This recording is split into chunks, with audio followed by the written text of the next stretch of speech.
आज नागपुर में 26 नवंबर 2023 को जो विराट मोर्चा ओबीसीओं का आयोजित किया है, उसे आयोजित करने वाले और इसका नेतृत्व करने वाले बड़ीराज जी धोटे साहब नागपुर पहुंचे और भारतीय मुस्लिम परिषद के कार्यालय में उनका छोटा सा सत्कार आयोजित किया गया है। समारंभ में बतौर अतिथि संजय शेंडे साहब, जो इस पूरे आयोजन समिति के प्रमुख भी हैं और कोऑर्डिनेटर भी हैं, साथ ही भारतीय मुस्लिम परिषद की महिला प्रमुख ताहिरा शेख और हम खुद भारतीय मुस्लिम परिषद के अध्यक्ष प्राध्यापक जावेद पाशा यहाँ पर उपस्थित है।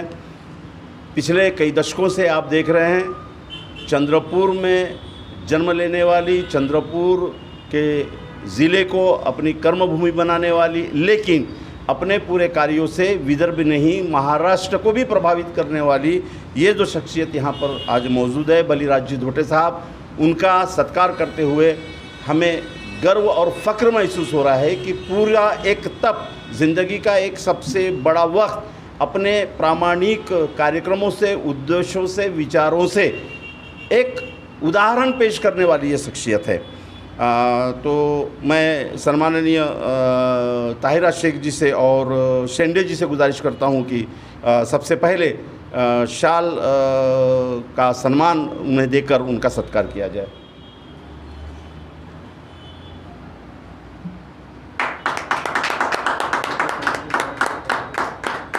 सम्माननीय बड़ीराज धोटे साहब से गुजारिश कर रहा हूं कि 26 नवंबर 2023 को नागपुर में कभी किसी ने नहीं देखा होगा या कभी किसी ने सोचा भी नहीं होगा, इतना बड़ा मोर्चा ओबीसीओं के आरक्षण की सुरक्षा को लेकर, संरक्षण को लेकर और प्रतिनिधित्व को लेकर जो आयोजित किया गया है, इस पर वे अपनी बात रखें और इस बात को जन जन तक पहुंचाने का जिम्मा हम लोग उठा रहे हैं। तो मैं बड़ीराज जी धोटे साहब से गुजारिश कर रहा हूं कि वे मुखातिब हो। धन्यवाद। पाशा सर का मैं तहे दिल से आभार व्यक्त करता हूं। भारतीय मुस्लिम परिषद के कार्यालय में मैं पहली बार आया हूं और उन्होंने मेरा सत्कार किया, मुझे सम्मान दिया, इसलिए मैं पाशा सर, ताहिरा मैडम और भारतीय मुस्लिम परिषद का मैं आभार व्यक्त करता हूं। मित्रों, आने वाले 26 नवंबर को नागपुर में एक विराट ओबीसी मोर्चा का आयोजन हम लोगों ने किया है। ये इसलिए है कि जब जब चुनाव का वर्ष आता है तब तब यहाँ देश में एक धार्मिक उन्माद निर्माण करने का प्रयास कुछ संगठनाएं करती है जो आज सत्ता पे है। जैसे मोदी जी 2014 में सत्ता पे आए, आरएसएस के विचारों का उन्होंने पिछले 10 सालों से जो प्रभावित करने का प्रयास किया, लोगों के हक अधिकार छीनने का प्रयास किया, नौकरियां छीनने का प्रयास किया, उद्योग व्यवसायों का खाजगीकरण किया, भारी पैमाने पर पैसा धार्मिक यानी ब्राह्मणी जो धार्मिक स्थल है उसको दिया, और भ्रष्टाचार तो पूछो मत। आज इतना भ्रष्टाचार हो गया है कि मोदी जी के 9 साल के शासनकाल में जिसकी प्रॉपर्टी जिस अदानी की 60,000 करोड़ थी 2013-14 में, वो आज 13 लाख करोड़ की प्रॉपर्टी हो गई। कहाँ से पैसा आया? इतना सारा तो पैसा किसी के भी पास में 10 साल में नहीं आता है। ये सब जो है लोगों के हक अधिकार छीन कर एक विशेष व्यक्ति विशेष को दिया गया है। हम लोगों को लगता है कि भाई ये तो सरकार का पैसा है। सरकार के पास कहाँ से पैसा आता है? सरकार के पास पैसा आता है टैक्स के माध्यम से। टैक्स किससे वसूला जाता है? तो आम लोगों से वसूला जाता है। जो जीएसटी है, आज जीएसटी के माध्यम से भारी टैक्स का बोझा आम जनता पर है, इसलिए हर चीज़ आज महंगी है। वो महंगी इसलिए है कि हम लोगों से वो वसूला जा रहा है, व्यापारियों से वसूला नहीं जाता है। मगर हमारे दिमाग में ये डाला गया है कि ये व्यापारियों से नहीं, सबसे आखिरी जो वस्तु की कीमत देने वाला आदमी है वो ग्राहक है, ग्राहकों से ही ये वसूला जाता है। ये हमने ध्यान में रखना चाहिए। इसलिए आज देश में हर चीज़ महंगी है। वो तो उसका कारण ये पैसा हमारा है, और हमारा पैसा सरकार किसको दे रही है? 10 लाख 11 लाख करोड़ सरकार ने उद्योगपतियों में बांटे हैं। क्या उद्योगपति गरीब है? नहीं, मगर सरकार ने उनको सारी हमारी ज़मीन ली, बैंकों का कर्जा लिया और ऊपर से बैंकों का लोन भी माफ़ कर दिया। इस प्रकार से सब काम, और ये सब करते वक्त आम लोगों के हक अधिकार छीने जा रहे हैं। इसलिए ये जो ओबीसी है, ओबीसी समाज इस देश का किसान है, इस देश का जो काम करने वाला, कारागिरी के व्यवसाय करने वाला जो व्यक्ति है, वो ओबीसी मैं एक नवनिर्माण, देश का नवनिर्माण करने वाला, देश का पोशिंदा जो है, देश को खाना पीना ये सब देने वाला जो है, वो ओबीसी समाज है।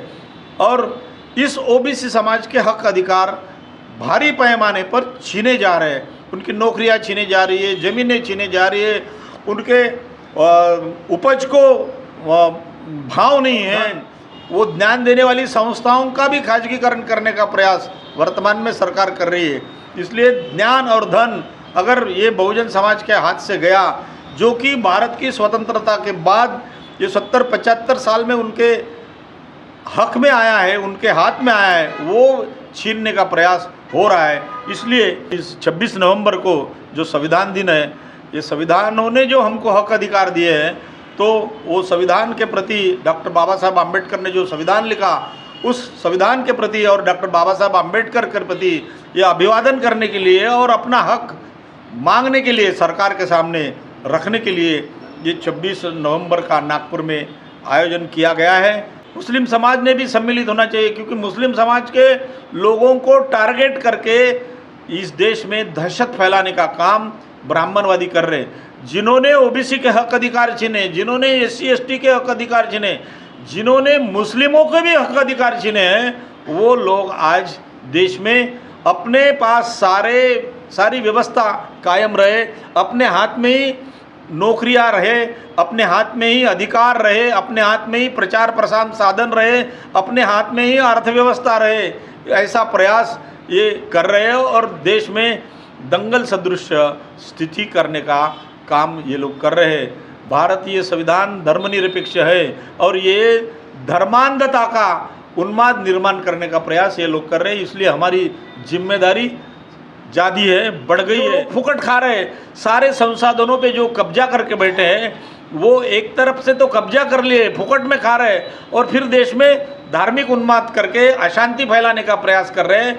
वो RSS के जात्यांध संगठन और उसको पॉलिटिकल पार्टी बोल के बीजेपी के लोग भी उसको समर्थन कर रहे हैं। जो लोग बीजेपी में भी है, जो SC ST OBC माइनॉरिटी के लोग हैं, उन्होंने भी ये सब समझना चाहिए और अपनी आवाज़ बुलंद करनी चाहिए, अपने हक अधिकार के लिए लड़ने चाहिए। 26 नवंबर को एक नागपुर में OBC का विशाल मोर्चा रखा है। इस सबकी जिम्मेदारी है SC ST OBC की। बड़ी संख्या में, भारी तादाद में लोग आए और ये सब को बता दे कि हम भी अभी जागरूक हुए।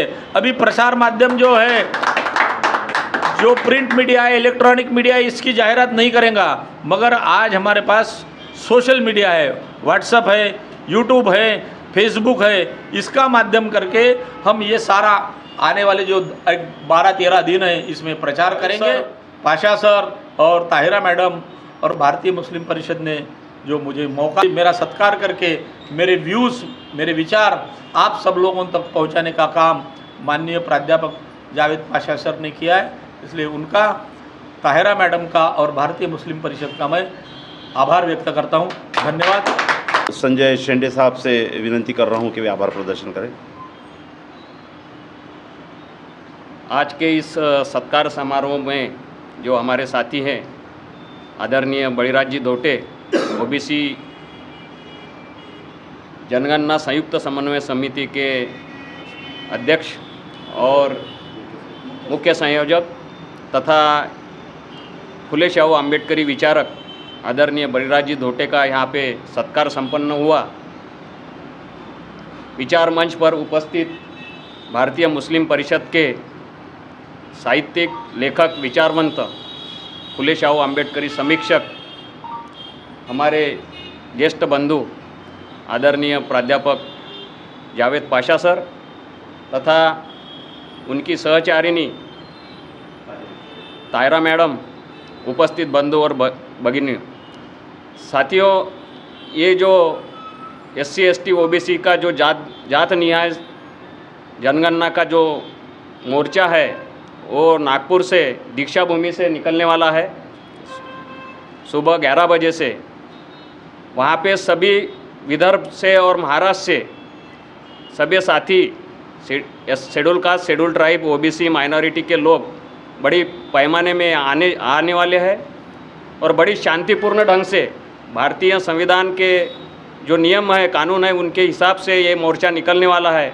जो हमारे हक का है, OBC की जनगणना जो आज तक नहीं हुई है, उसके बारे में लोगों में जन जागृति के लिए ये काम चल रहा है। तो वो ये दीक्षा भूमि से निकल के संविधान चौक रिजर्व बैंक के पास उसका समापन होने वाला है और उसके बाद में माननीय कलेक्टर नागपुर इनको निवेदन दिया जाएगा।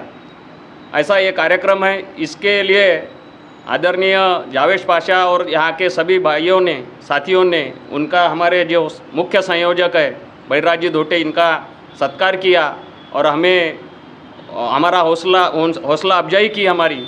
हम उनका तहे दिल से शुक्रगुजार है। मैं यह कार्यक्रम सत्कार समारोह समाप्त हुआ ऐसा घोषित करता हूँ। धन्यवाद।